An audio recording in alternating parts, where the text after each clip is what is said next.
Салам радиосунда жаңылыктар. Саламатсыз бардактуу угарман жана YouTube каналыбыздын көрүүчүсү. Эфирде жаңылыктар түрмөгү, аны менен мен Нурпейил Ашур кызы тааныштырам.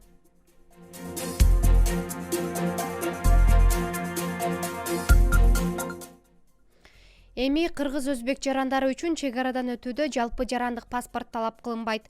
Кыргыз парламенти Кыргызстан менен Өзбекстандын жарандарынын чек арадан өтүүсүн жеңилдеткен келишимди жактырды.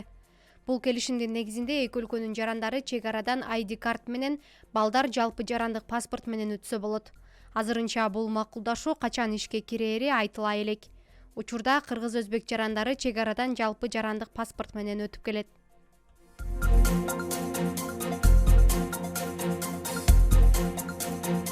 Баткен шаарында зордук-зомбулукка каршы жөө жүрүш өттү.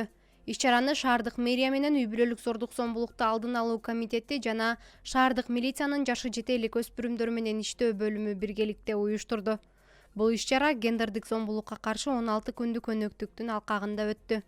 Жөө жүрүш балдарга, өспүрүмдөргө жана аялдарга карата зомбулуктун алдын алуу максатын көздөйт.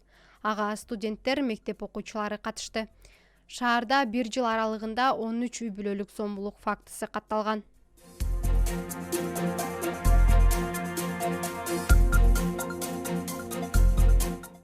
Кадамжай шаарында Өзбекстандан 6 тонна күрүч алып келе жаткан жаран кармалды. Бул тууралуу мамлекеттик бажы кызматынын маалымат кызматы кабарлады.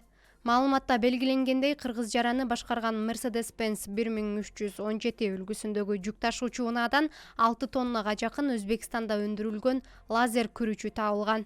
Жүктө бажылык тариздөдөн өткөндүгүн тастыктаган эч кандай документтери болгон эмес. Бул факты боюнча мыйзамга ылайык тийиштүү иш-чаралар жүрүүдө.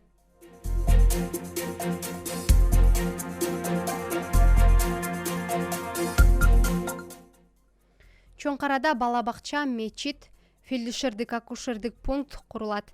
Баткен районунун Төрткүл айыл өкмөтүнүн Чоңкара айылында бир канча социалдык объектилердин курулушуна капсула салынды. Бул тууралуу райондук бийликтин маалымат катчысы кабарлады. Аталган объектилер Бүткүл дүйнөлүк жаштар ассамблеясынын президенти Мухаммад Мады тарабынан каржыланып курулат.